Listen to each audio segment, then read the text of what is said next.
नमस्कार, विदर्भ की बात वीकेबी न्यूज में आपका स्वागत है। और आज के खबरों के सफर पर चलने से पहले देखते हैं आज के हेडलाइंस।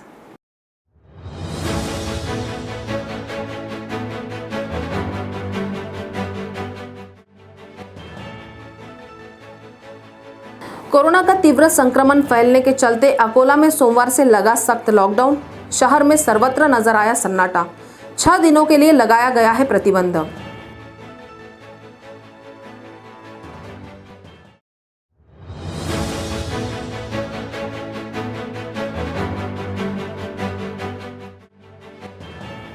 सोमवार को नागपुर में कोरोना का संक्रमण कंट्रोल में आता हुआ नजर आया। एक दिन में 2530 नए पॉजिटिव मिले हैं, जबकि 6068 कोरोना बाधितों को अस्पताल से मिली है छुट्टी।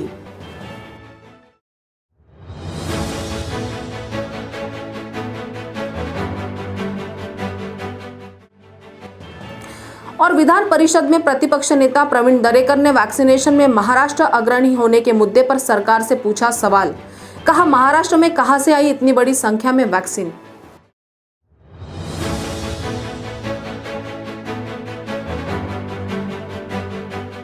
और अब खबरें विस्तार से।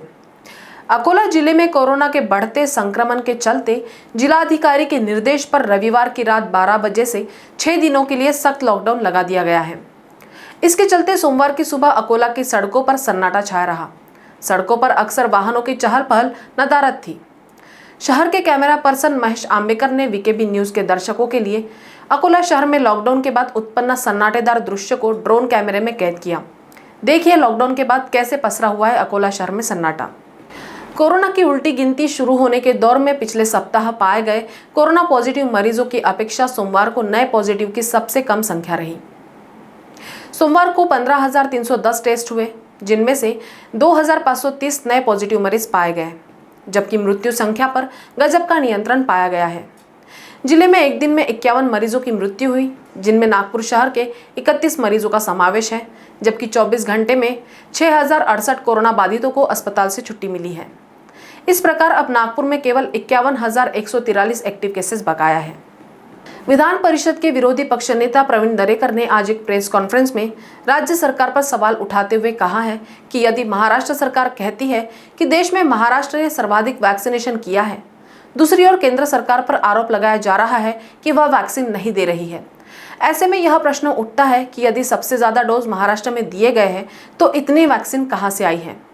दरेकर ने कहा है कि दरअसल राज्य सरकार ही वैक्सीन का नियोजन करने में विफल हुई है। अब अपनी गलती छुपाने के लिए वह केंद्र सरकार के सिर पर ठीकरा फोड़ना चाहती है।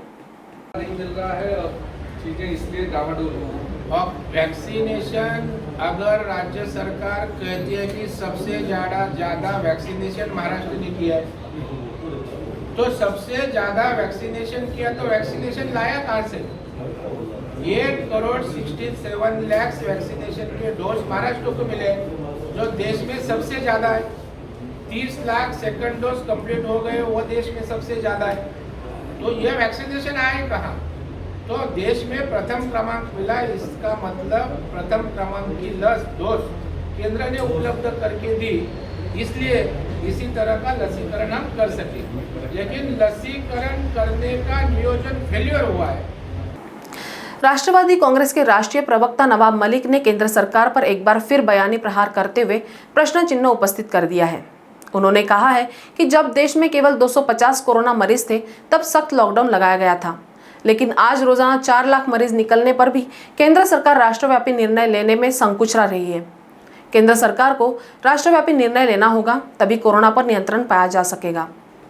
जब निर्णय लेना चाहिए था तब लेते नहीं, और जब लेने की जरूरत होती है तब सही निर्णय नहीं होता।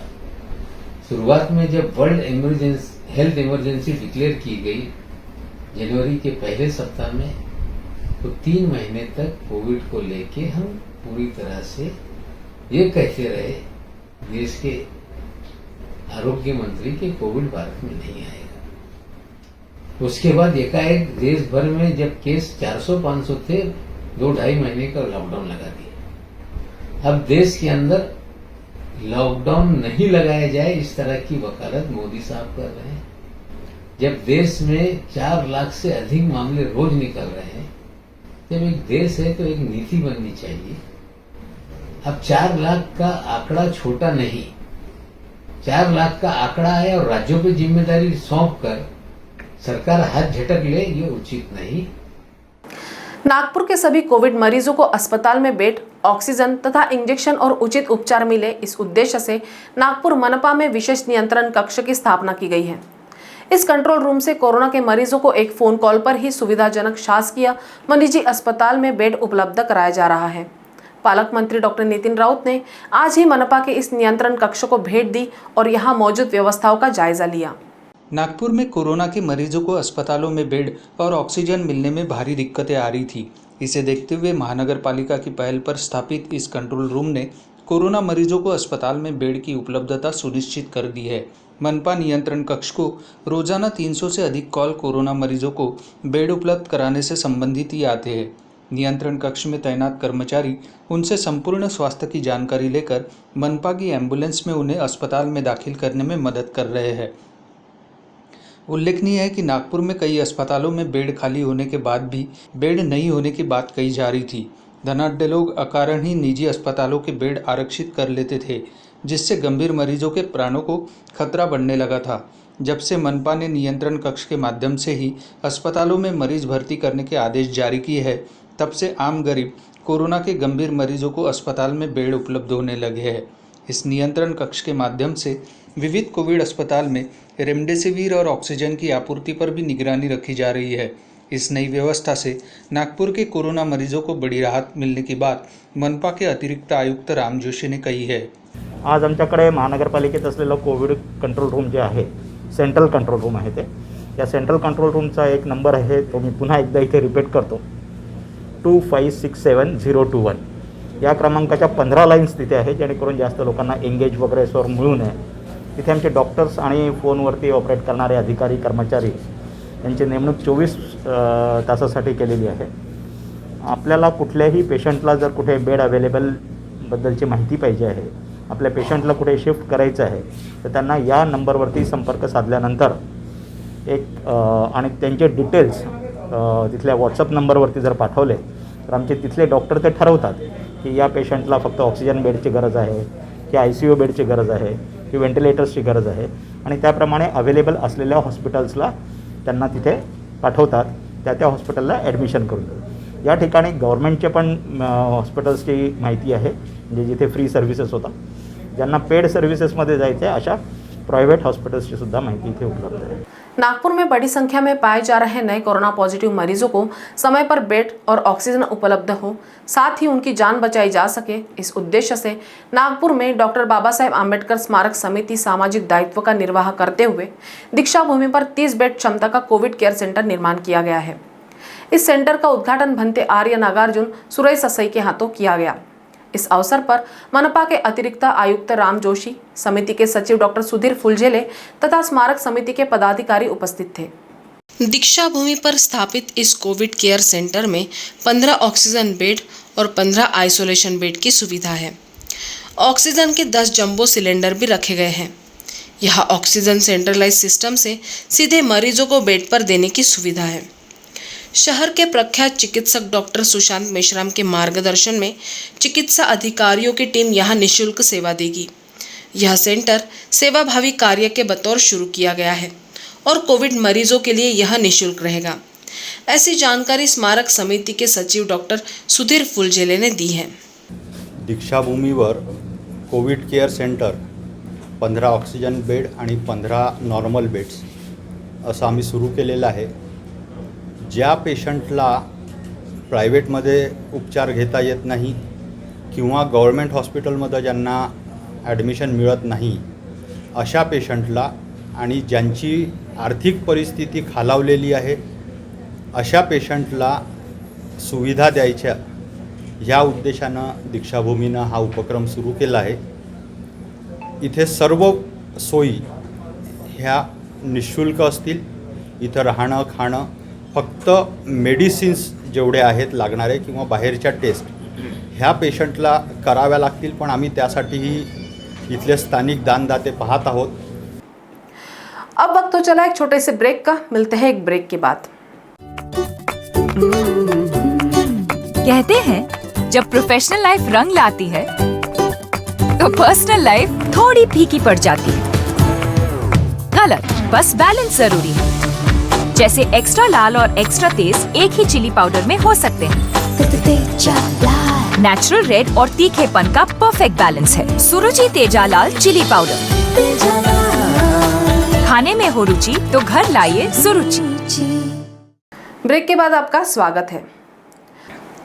Maratha chamber of commerce, industries and agriculture Pune की ओर से नागपुर जिले को 42 ऑक्सीजन कॉन्सेंट्रेटर व 5 बाईपैप उपकरण भेंट किए गए। इस सामग्री का वितरण पालक मंत्री डॉक्टर नितिन राउत के हाथों स्थानीय बचत भवन नागपुर में किया गया। सेवाभावी कार्यों में अग्रणी व्यापारियों की प्रमुख संस्था Nag Vidarbha chamber of commerce की ओर से शहर में प्लाज्मा व रक्तदान शिविर का आयोजन किया गया। इस आयोजन में चेंबर और उससे जुड़ी समाजसेवी संस्थाओं के पदाधिकारियों व सदस्यों ने उत्साहपूर्वक हिस्सा लिया। चेंबर के अध्यक्ष अश्विन मेहाड़िया ने बताया कि शहर में बड़ी संख्या में कोरोना के पेशेंट हैं और उनकी जान बचाने के लिए प्लाज्मा और रक्त की नितांत आवश्यकता है, लेकिन इसकी कमी बनी हुई है। इस कारण एनवीसीसी ने इस आयोजन की पहल की है। पहले तो मैं जीएसके ब्लड बैंक का धन्यवाद देना चाहूँगा जो Nag Vidarbha chamber of commerce के इस मुहिम से उन्हें जुड़े। जैसे कि आप सबको पता है, आज की तारीख में रक्तदान और रक्त और प्लाज्मा की शहर में बहुत शॉर्टेजेस है। कई संस्थाएं Nag Vidarbha chamber of commerce से जुड़ी हुई जो कि ये कार्यक्रम ले रही थी कंटिन्यूसली पिछले 3 महीने से। Nag Vidarbha chamber of commerce ने भी आज ये कार्यक्रम अपने तत्वाधान में काफ़ी लोग उत्साहित है इसमें आज ब्लड और प्लाज्मा देने में। शराब की अवैध बिक्री करने वाले पुलिस की नज़र से बचने के लिए तरह तरह की युक्तियां लड़ाते रहते हैं। अकोला जिले में 2 शराब तस्करों ने तो खेत में गड्ढे खोदकर वहां शराब के बॉक्स छुपा कर रखे थे, लेकिन पुलिस उनसे भी चतुर निकली और वहां भी पहुंच गई। शनिवार की रात को अकोला फाइल पुलिस द्वारा आगर रोड पर मारे गए छापे में करीब 850 शराब की बोतलें पुलिस ने जमीन से खोदकर निकाली। आगर रोड पर स्थित उगवा परिसर के एक खेत में गौतम शिरसाट व विश्वराज भातकुले ने खेत में बनी झोपड़ी के पास देशी दारू के बॉक्स छुपाकर रखे हैं। ऐसी जानकारी अकोला फाइल पुलिस को मिली थी। उस आधार पर पुलिस ने उस खेत में बनी झोपड़ी के पास जाकर जांच की तो आरोपी अपने खेत में देशी दारू के बॉक्स छुपाकर उसे मिट्टी से छुपाते हुए नजर आए। अंततः पुलिस ने दोनों को हिरासत में लेकर जांच की तो खेत में कई स्थानों पर दबाए गए शराब के बॉक्स और बोरियां पाई गई। इस कार्रवाई में गौतम नारायण शिरसाट व विश्वराज सुरेंद्र भातकुले के पास से 180 ml की 300 बोतलें तथा 90 ml की 550 बोतलें बरामद की गई। पुलिस ने दोपहिया 2 मोबाइल सहित कुल 1,09,000 रुपये का माल बरामद किया है। अब पुलिस यह जानने का प्रयास कर रही है कि इन दोनों ने इससे पहले कितना माल बेचा और कब से यह अवैध धंधा जारी रखे हुए थे। यह कार्रवाई पुलिस निरीक्षक महेंद्र कदम के मार्गदर्शन में की गई। वंचित बहुजन आघाड़ी के राष्ट्रीय अध्यक्ष बाला साहेब आंबेडकर का जन्मदिन 10 मई को संपूर्ण महाराष्ट्र में स्वाभिमानी दिवस के रूप में मनाया जाता है। इसी स्वाभिमानी दिवस के उपलक्ष्य में अकोला जिला परिषद के समाज कल्याण सभापति आकाश देवराव शिरसाट ने 500 जरूरतमंद परिवारों को राशन किट का वितरण किया। कोरोना की महामारी में राज्य में रक्त की कमी को ध्यान में रखते हुए आगामी 25 मई को रक्तदान शिविर का आयोजन भी किया जा रहा है। बालापुर तहसील के वाडेगांव अकोला मार्ग की हालत में सुधार की और जब विभाग द्वारा कोई ध्यान नहीं दिया गया तो वाडेगांव का एक युवक टावर पर चढ़ गया। इसकी सूचना मिलते ही पुलिस प्रशासन में खलबली मच गई। उसे आश्वासन देकर टावर से नीचे उतारा गया, तब जाकर पुलिस ने राहत की सांस ली, लेकिन युवक अपनी मांग पर कायम है। अकोला वाडेगांव मार्ग की दुरुस्ती का कार्य पिछले 3 वर्ष से धीमी गति से शुरू है। ठेकेदार ने यह मार्ग पूरी तरह खोद कर रखा है, जिससे मार्ग में बड़े बड़े गड्ढे पड़ गए हैं, जिससे मार्ग पर वाहन चलाना कठिन हो गया है। इस मार्ग की दुरुस्ती जल्द से जल्द हो, इस मांग को लेकर वाडेगांव के शैलेश मापारी नामक युवक ने मोबाइल टावर पर चढ़कर शोले स्टाइल में आंदोलन किया। हालांकि पुलिस ने उसे हिरासत में लेकर अपराध दर्ज किया है, लेकिन शैलेश इस मार्ग को सुधारने के लिए प्रतिबद्ध दिखाई दे रहा है। उसने फिर चेतावनी दी है कि मार्ग की जल्द से जल्द दुरुस्ती नहीं की गई तो अब की बार टावर पर चढ़कर वह आत्मदहन कर लेगा। इस मार्ग की दुरुस्ती को लेकर प्रशासन व जनप्रतिनिधि केवल आश्वासन ही देते आए हैं। जालना के गरीब शाह बाजार में ऑक्सीजन सिलेंडर की कालाबाजारी करने वालों पर स्थानीय प्रशासन ने कार्रवाई कर 49 सिलेंडर जब्त किए हैं। विभाग को मिली गुप्त जानकारी के आधार पर पुलिस और एफडीए द्वारा संयुक्त रूप से यह कार्रवाई की गई है। सिलेंडर जब्त करने के बाद अब प्रशासन इस बात का पता लगा रहा है कि इस गोडाउन के मालिक को यह सिलेंडर रखने की अनुमति किसने दी थी। गरीबशाह बाजार ह्या एरियामध्ये एका गोडाऊनमध्ये मोठ्या प्रमाणात सिलेंडर साठवणूक केली आहे अशी माहिती मिळाली. त्या अनुषंगाने अन्न औषध प्रशासन, महसूल प्रशासन आणि पोलीस प्रशासन आम्ही सर्वजणांनी इथे भेट दिली. इथे भेट दिली असता इथे एका गोडाऊनमध्ये आम्हाला 40 मोठे आणि 9 छोटे सिलेंडर आढळले. आता या सिलेंडरपैकी ऑक्सिजनचे किती किंवा इतर वायूंचे किती किंवा हे सिलेंडर इथे साठवण्याचा परवाना या गोडाऊनच्या मालकाला आहे का याबाबतची पुढची तपासणी आम्ही केल्यावरतीच ह्याच्याबद्दल काही ऑफिशियल माहिती आपल्याला देऊ शकू. पण आज रोजी सदरील 49 सिलेंडर्स आम्ही ताब्यात घेतले आहेत आणि याची पुढची चौकशी करण्यात येईल. तो खबरों के सफर में आज इतना ही. आपसे फिर मुलाकात होगी. तब तक बने रहिए वीकेबी न्यूज़ के साथ. नमस्कार.